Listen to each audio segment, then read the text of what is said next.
अस्सलाम वालेकुम नाजरीन। CCD के जवान फयाज अली शहीद की नमाज जनाजा पुलिस लाइन्स गुजरात में अदा कर दी गई। गुज़श्ता रोज जुमातुल मुबारक को अदा की गई।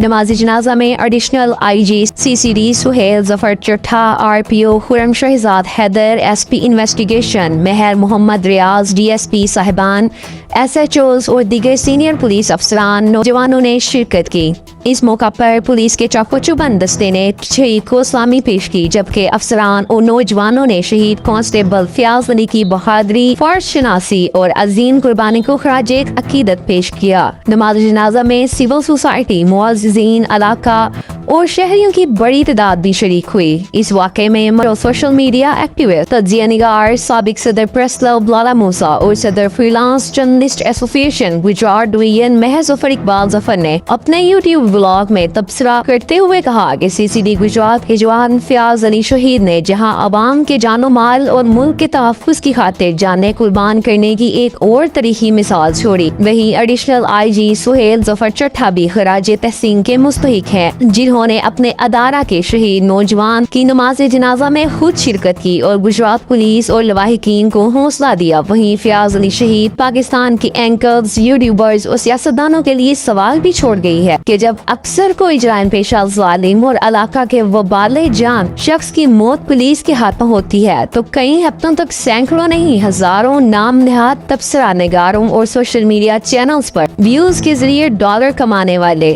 कमाने वालों की जानिब से मुख्तलिफ कहानियाँ सुनाई जाती हैं, जहाँ चंद संजीदा सहाफी वाक़यात और सियापो सबाब जो के गैर जानिबदार हकाइक पर मबनी तबसरे मालूमात अवाम के सामने लाते हैं, लेकिन अक्सरियत बाज मरने वालों को हीरोज बना रही होती हैं और पुलिस पर सख्त तनकीद की जाती है। मरने वाले के घर कई दिन तक सियासी वडेरों और इलाका के लोगों का हजूम अफसोस के लिए आता है, लेकिन शहीद होने वाले अवाम के मुहाफिज को कितने यूट्यूबर खराज तहसीन पेश करते हैं, कितने सियासी वडेरे इलाकाई मजबूरी के अलावा शहीद के घर जाते हैं। इलाका के अवाम की कितनी तादाद इनके लवाहिकीन के घर जाकर शहीद को खराज तहसीन पेश करती है, ताकि हमारी पुलिस के हौसले बुलंद हो, मोराल अप रहे। ये अवामी, सियासी और समाजी नुमाइंदगान के लिए लम्हा फिक्रिया